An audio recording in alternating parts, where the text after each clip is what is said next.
സൂര്യൻ ഉദിക്കാത്തൊരു നാടിനെ കുറിച്ച് നിങ്ങൾ കേട്ടിട്ടുണ്ടോ?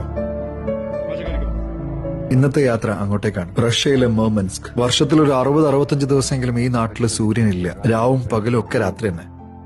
ഇതിപ്പോ രാവിലെ 11 മണിയാണ് സമയം. ഫുൾ ഇരുട്ടാണ്. വീഡിയോ മൊബൈലിൽ എടുക്കുന്നതുകൊണ്ട് കുറച്ച് വെളിച്ചം കാണാൻ പറ്റും. ഈ ഡിസംബർ ജനുവരി മാസങ്ങളിൽ -30 വരെ ഇവിടെ തണുപ്പാവും. എങ്ങും മഞ്ഞു മൂടി കെട്ടിക്കിടക്കുന്നു. ഈ ഉച്ച സമയത്ത് നമ്മൾ പോകുന്നത് എൻഡ് ഓഫ് ദി വേൾഡ് എന്നറിയപ്പെടുന്ന ടെറിബെർക്ക വില്ലേജ് കാണാനാണ്. സാധാരണ ഈ ഒരു സമയത്ത് ഈ ഗ്രാമത്തിലേക്ക് അങ്ങനെ ഒരുപാട് പേര് പോവാറില്ല. കാരണം മഞ്ഞ് ഒരുപാട് കൂടിക്കഴിഞ്ഞാൽ വാഹനങ്ങൾക്കൊന്നും അതുവഴി പോകാൻ കഴിയില്ല. അതുകൊണ്ട് അങ്ങോട്ടേക്ക് പോകാനുള്ള വണ്ടികളെല്ലാം ഒരു സമയമാകുമ്പോൾ ഒരു സ്ഥലത്ത് എത്തി ഒരുമിച്ചാണ് പോവുക. എന്നിട്ട് അതിന്റെ ഏറ്റവും മുന്നിൽ മഞ്ഞ് നീക്കം ചെയ്യുന്ന ഒരു വണ്ടിയും പോകുന്നുണ്ട്. സമയം ഉച്ചയ്ക്ക് 2 മണിയായപ്പോഴേക്കും നേരിയൊരു വെളിച്ചം വന്നു തുടങ്ങി. അതും കുറച്ചു നേരത്തേക്കേ കാണുള്ളൂ. വണ്ടി നിർത്തി ഇനി കുറച്ചു ദൂരം നടക്കണം. റഷ്യയുടെ ഈ ഒരു ഭാഗം വരുന്നത് ലാപ്ലാൻഡിലാണ്. ഇത് ഭൂമിയുടെ ഒരു അറ്റത്തായതുകൊണ്ടാണല്ലേ ഈ ഗ്രാമത്തിന് എഡ്ജ് ഓഫ് ദ വേൾഡ് അല്ലെങ്കിൽ എൻഡ് ഓഫ് ദ വേൾഡ് എന്നൊക്കെ വിളിക്കുന്നത്. ഈ കാണുന്നത് ആർട്ടിക് സമുദ്രമാണ്. 10,000 വർഷങ്ങൾ കൊണ്ട് തിര വന്ന് അടിച്ചാണത്ര ഈ കല്ലുകളെല്ലാം ഉരുണ്ടത്. ഇവിടുത്തെ ആളുകൾ കൂടുതലും ഫിഷർമെൻ ആണ്. And they are very rich. സമയം ഉച്ചയ്ക്ക് 3 മണി. ലഞ്ച് കഴിക്കാൻ കയറിയപ്പോഴേക്കും നന്നായി ഇരുട്ടി.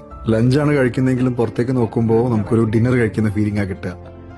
ഈ ഗ്രാമത്തിൽ ഏകദേശം 500 ആൾക്കാർ മാത്രമേ ഇപ്പൊ താമസിക്കുന്നുള്ളൂ. അതിൽ കൂടുതലും പ്രായമായവരാണ്. ഇവരുടെ മക്കളെല്ലാം ഇപ്പം സിറ്റിയിലേക്ക് താമസം മാറിയത്രേ. അവിടെ നിന്നും ഞങ്ങൾ ഇറങ്ങി തിരിച്ച് ഹോട്ടലിലേക്ക് പോയി. ഏകദേശം 2.5 മണിക്കൂർ യാത്ര ചെയ്യാനുണ്ട്. ഇവിടുത്തെ ആളുകൾ ഈ മാസങ്ങളിൽ അവരുടെ വീട്ടിലോ അല്ലെങ്കിൽ ബ്യൂട്ടി പാർലറുകളിലോ ഒക്കെ സെറ്റ് ചെയ്തിട്ടുള്ള UV ലൈറ്റുകൾക്ക് അടിയിൽ പോയി കിടക്കുമത്രേ.